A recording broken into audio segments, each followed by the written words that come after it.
Selamat pagi untuk semuanya. Ya, selamat pagi, Pak. Terima kasih untuk ibu yang datang dari Kesempatan ini untuk memberikan pencerahan atau arahan kepada kami, ini kepada anak-anak kami di SMP Ketika Lagi dalam hal psikologi. Pertolongan pertama pada buka psikologis. Mudah-mudahan ini bermanfaat buat kami semuanya, terutama untuk anak-anak kita yang masih remaja. Jadi perlu saya tekankan kepada kami dengarkan apa yang dijelaskan dan dibawakan oleh narasumber kita ini. Kita ini berasal dari Puskesmas Kandang Buhit yang ada di Beli. Jadi dengarkan apa yang dijelaskan dan kami ucapkan selamat datang Bu di SMP Ketika Lagi. Inilah keadaan kita di sini. Kami fasilitasi sesuai dengan undangan dan sudah kita sampaikan kepada kami. Terima kasih. Silakan. Izinnya Pak? Ya. Sini Bu. Selamat pagi adik-adik. Ya, selamat pagi Bu. Iya, terima kasih boleh manggil saya kakak. Kan masih muda, masih cocok kan manggil kakak, nggak apa-apa ya. Jadi sebelum kita mulai ada baiknya kita kenalan dulu. Pepatah mengatakan tak kenal maka tak sayang. Perkenalkan adik-adik, nama saya Heni Borusi Manjunta. Saya penyuluh kesehatan masyarakat dari Puskesmas Sanambuit Barige. Hari ini hadir mendampingi Ibu Dewi Panjaitan. Mereka ini adalah tim kesehatan jiwa. Sedikit bercerita, kalau di Puskesmas itu ada banyak program, ada banyak tim, salah satunya kesehatan jiwa. Jadi hari ini kami hadir di tengah-tengah keluarga besar SMP Negeri 3 Barige ingin menyampaikan sedikit materi tapi sangat berguna. Kenapa? Karena faktanya hingga saat ini masalah kesehatan jiwa pada tingkat remaja semakin tahun tetap semakin meningkat. Oke, sebelum masuk ke sana, Ibu mau tanya dulu sama kalian. Menurut kalian, mana lebih sakit? Jatuh dari sepeda motor atau dihina terus-menerus? Dihina terus-menerus. Mengapa? Kalau jatuh dari sepeda motor berdarah loh, sakit loh. Kenapa kalian pilih dihina terus-menerus jauh lebih sakit daripada jatuh dari sepeda motor? Ada yang bisa ngasih masukan? Ini kelas 7? Ya, sudah harus mulai berani memberikan pendapat, ya kan? Silahkan saya. Karena jika mental itu, jika menghina itu bisa membuat mental sakit dan untuk menyembuhkannya memerlukan waktu lebih lama daripada jatuh dari sepeda motor. Mantap. Nama kakak siapa? Kak Vivi. Tepuk dulu dong buat teman. Itu dia tujuan kami. Berarti di sini pandangan terkait masalah kesehatan jiwa nggak sulit lagi kalian masuk. Betul sekali. Kalau luka fisik sembuhnya bisa lebih cepat. Datang ke Puskesmas Sanambuhit. Nanti di sana perawat kami akan bersihkan lukanya, rawat lukanya. Datang dokter, resep 1 minggu biasanya mendingan. Tetapi kalau luka akibat dihina terus-menerus sembuhnya lebih lama, bahkan bisa membekas bertahun-tahun. Itu dia yang dinamakan luka psikologis. Tidak tampak, tidak terlihat, tapi sangat dirasakan bagi penderitanya. Oke. Beberapa kali Ibu tadi sudah sebutkan kata luka psikologis. Ada yang sudah pernah dengar kata luka psikologis itu? Belum? Ayo dengarkan baik-baik. Luka psikologis itu adalah perasaan tidak nyaman yang sifatnya berlebihan, yang mengganggu aktivitas sehari-hari kita, yang muncul akibat terjadinya suatu kejadian yang sangat dirasa berat oleh si penderita. Perasaan sangat tidak nyaman berlebihan mengganggu aktivitas keseharianmu yang muncul akibat suatu kejadian yang sangat berat, yang luar biasa yang dirasakan si penderita. Luka psikologis atau luka jiwa, hati dan perasaan ini biasanya muncul akibat beberapa hal. Contohnya paling sering ditemukan di lingkungan sekolah adalah kasus bully. Kasus bully salah satu contoh yang bisa memicu munculnya luka psikologis. Ya, jadi hati-hati dengan kasus bully, bisa membekas bahkan seumur hidupnya.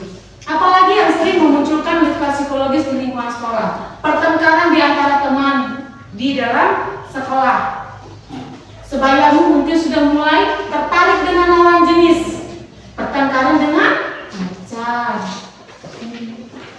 Di sekolah mungkin kamu agak unggul dalam bidang akademik, ada kegiatan olimpiade sudah diagung-agungkan oleh teman-teman, bapak ibu guru, bahkan Pak Kepsek. Ternyata ketika lomba gagal. Ketika tidak ada yang peduli dengan perasaanmu, kamu bisa jatuh ke tahap luka psikologis, dan jika tidak dibantu bisa lebih masuk ke dalam, terjadilah gangguan masalah kesehatan jiwa. Seperti itu contoh-contohnya. Ya, nak, ya. Ciri-ciri orang yang mengalami luka psikologis seperti apa, Ibu? Ini yang pertama, paling gampang dilihat. Kalau biasanya anak itu ceria, tiba-tiba murung. Beberapa minggu terakhir kok murung ya? Suka menarik diri, suka menangis diam-diam. Mungkin Bapak Ibu guru bisa lihat penurunan nilai yang signifikan. Kayaknya anak ini di awal masuk trimester pertama nilainya luar biasa baik, bahkan katakan tidak baik masih standar, tapi tiba-tiba akhir-akhir ini kenapa ya? Merosot.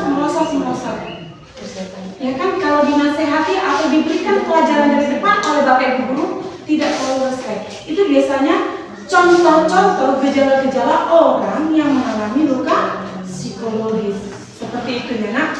Nah, luka psikologis. Pertolongan pertama pada luka psikologis itu adalah tindakannya. Orang-orang yang mampu melakukan pertolongan pertama disebut penolong pertama. Hari ini ada 13 siswa dari SMP Negeri 3 Balige yang kami undang. Harapannya kalian mampu menjadi penolong pertama tadi. Kalau luka fisik, pertolongan pertamanya apa? Letakkan ke tempat aman, bersihkan luka dengan alat P3K yang ada di sekolah. Kalau tidak bisa tangani, rujuk. Itu P3K kalau luka fisik. Kalau bentuk pertolongan pertama pada luka psikologis berbeda dengan luka fisik. Nah, kalian para penolong pertama atau yang sering disebut dengan istilah first aider, kalian harus paham ada 3 langkah untuk menjadi seorang penolong pertama pada luka psikologis. Yang pertama, memperhatikan. Yang kedua, mendengarkan. Yang ketiga, menghubungkan. Itu yang harus kamu lakukan sebagai penolong pertama. Yang pertama tadi di awal Ibu sudah singgung sedikit, memperhatikan. Seorang penolong pertama harus punya empati yang besar, harus peka terhadap perubahan perilaku dan emosional kawan-kawan di sekitarmu. Perhatikan kawan-kawan di sekitarmu. Gak usah luas satu kelas dulu. Ini si temanku si Astri kayaknya biasanya ceria, kok suka murung ya? Biasanya dia suka tertawa, ini enggak lagi. Sekarang lebih menggerutu. Terkadang kamu sering dia dengar, aku capek, jangan kalian ganggu, ribut kali kalian. Ada seperti itu. Kalian harus peka. Oh, mungkin ini something wrong sama si Astri. Ini temanku punya luka psikologis, ada masalah. Aku akan bantu. Masuk kamu ke langkah kedua, mendengarkan. Cara kamu ingin mendengarkan dia, kamu harus mendekati Asti. Lakukan komunikasi. Dekati dia.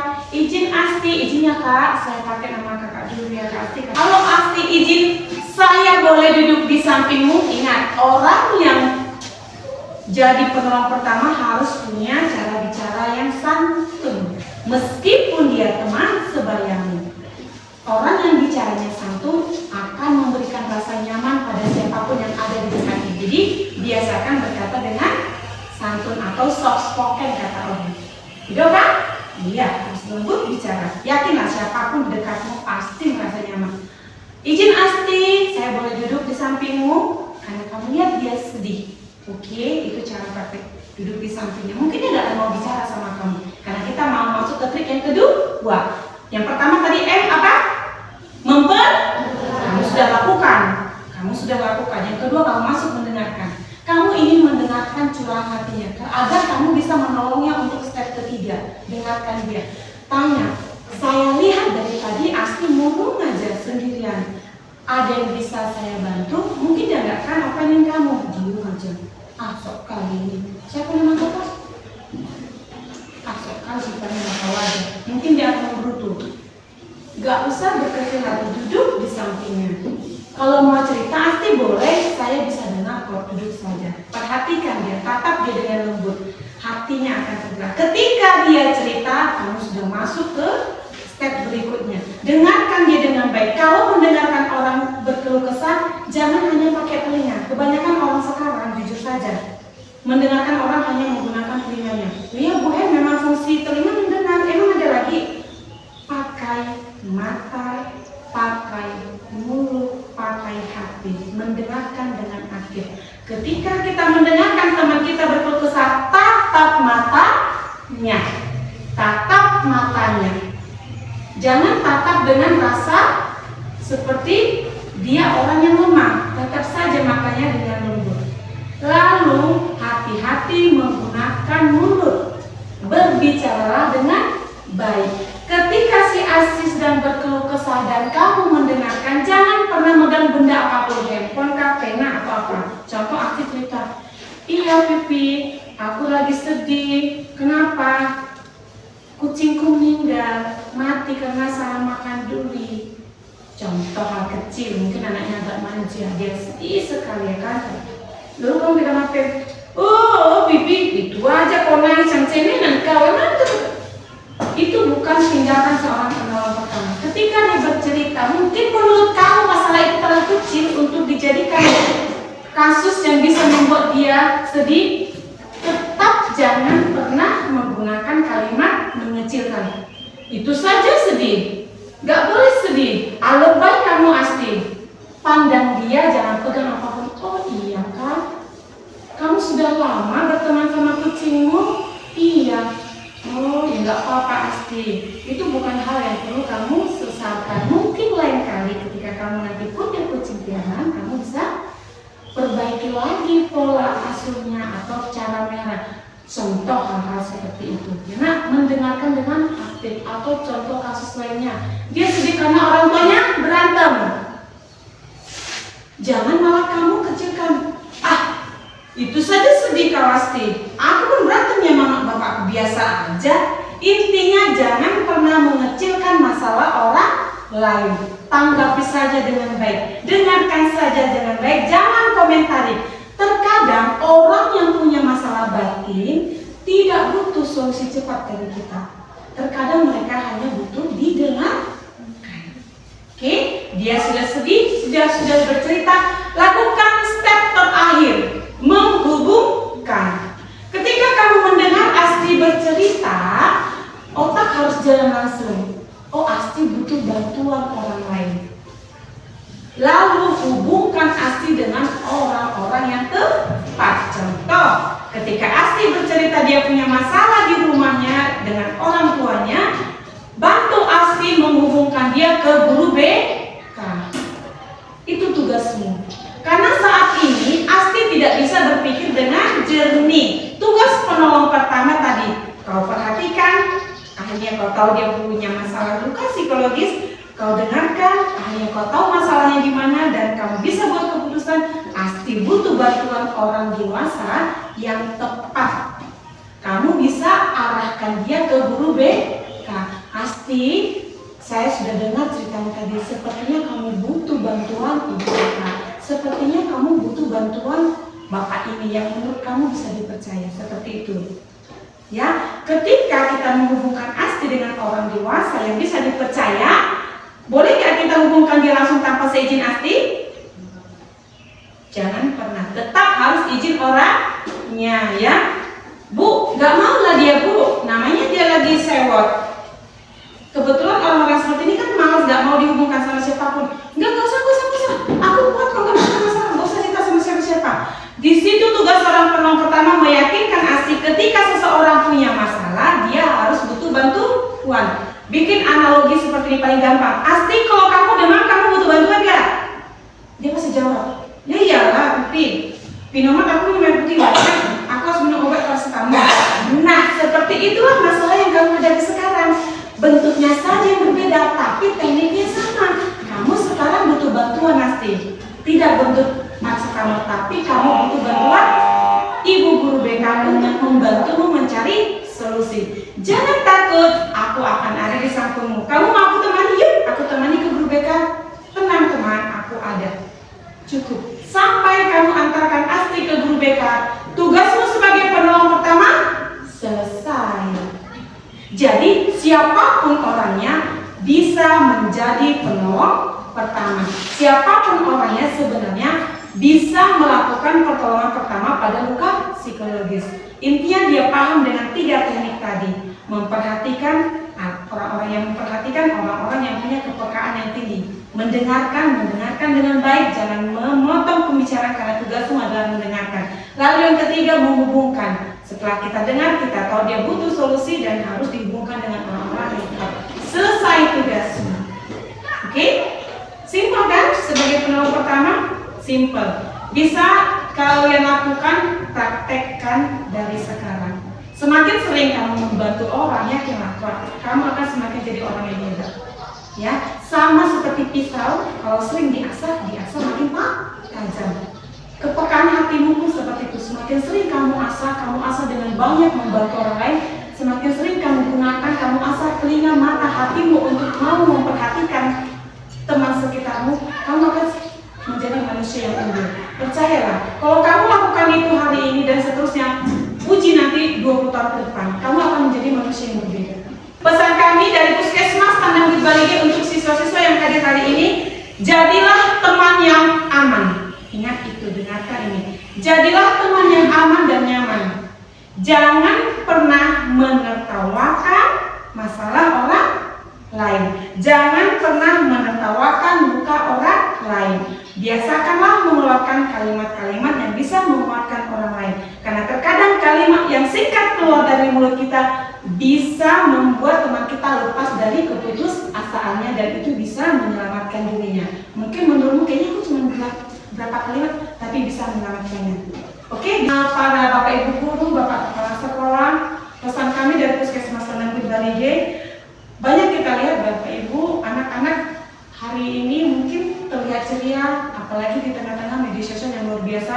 Mungkin mereka berfoto fine-fine aja, nggak masalah. Tapi faktanya sampai saat ini banyak anak-anak pada usia remaja itu punya beban mental yang luar biasa.